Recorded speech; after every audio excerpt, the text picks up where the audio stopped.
Assalomu alaykum, hurmatli o'quvchilar. Bugun tartib bo'yicha 7-darsga keldik. 7-darsimizda bu to be past haqida gaplashamiz. To be past bu o'sha to be'ning, biz bilgan to be'ning o'tgan zamoni bo'ladi. Bu ma'nosi, taxminiy ma'nosi bu edi yokida edim degan ma'noda keladi.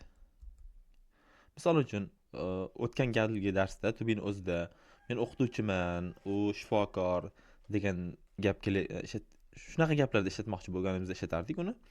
Lekin buni naborot o'tgan zamonda, misol uchun men o'qituvchi edim, u shifokor edi degan gapda ishlatamiz. U hozirgi zamonda bo'lsa men o'qituvchiman, u shifokor deyardik, to'g'rimi? Endi gaplarda ko'ramiz. Tarakkabida pozitiv egani bilasizlar. I, he, she, it, you, we, theylar edi. Ega qo'shilgan o'sha to be qo'shilgan objekt bo'yicha ketadi. Mana shu joyda tushuntirish berib ketaman. I ga, he ga, she ga, it ga, you ga, we ga va they ga. Mana egalik olmoshlaridan 7 ta. Biz ulardan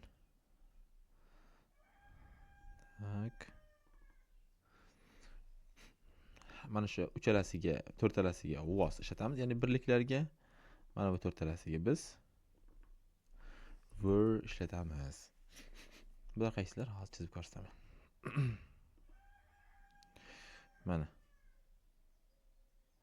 Mana shu to'rtalasiga was, bu uchalasiga, ya'ni ko'pliklarga were ishlatamiz.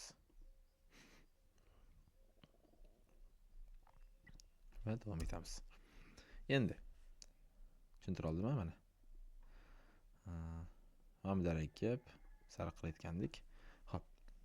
Misol uchun I was a doctor desam, men doktor edim degan bo'laman. Men doktor edim deyapman. Men doktor edim. Oldin deydi, hozir emas. Mana shu yerda sal o'zgarib ketmasin. Oldin doktor edim, hozir emas. Yokida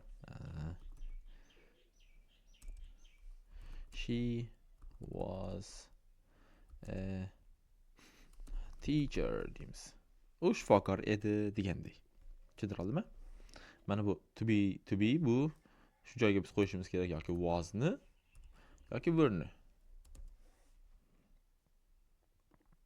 Inkor shaklini ko'ramiz endi. Negativ. Ega qo'shamiz yoki was yoki were.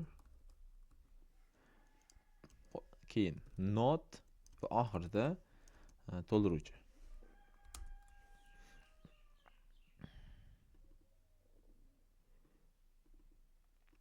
Misol uchun I was not, shuni qisqartirib wasn't desa ham bo'ladi. Wasn't bu was notning qisqartmasi. I was not a pilot deyman. Men uchuvchi emas edim, men uchuvchi emasdim degandek. Men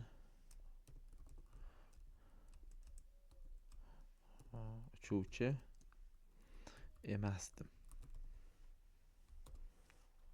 Shunaqa ma'noda kelyapti. Yokida we were not yoki weren't. We weren't students deyman. Biz talabalar emasdik deganda yoki biz talabalar emas edik degan ma'noda kelyapti. Tak.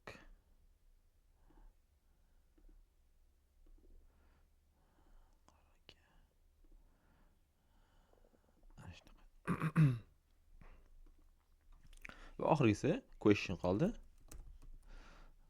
Savol gap. Albatta birinchi was yoki were, keyin ega qo'yamiz va oxirida bilasizlar biz objekt ya'ni to'ldiruvchini qo'yib so'roq qo'yamiz.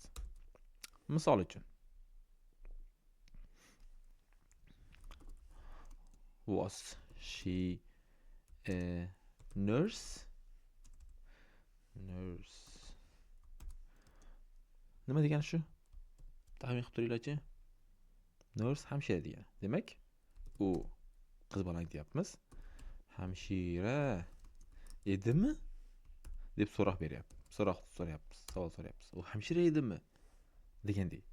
Sezyapsizlar, hamma gap o'tgan zamonda bo'lyapti. Yokida were you a people? Sen o'quvchimiding? deyapmiz. Sen o'quvchi edingmi?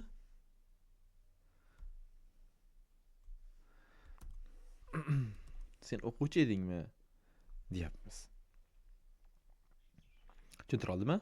Savol gaplar qoidasi bo'yicha darak gap, inkor gaplarda nima qilayotgandik?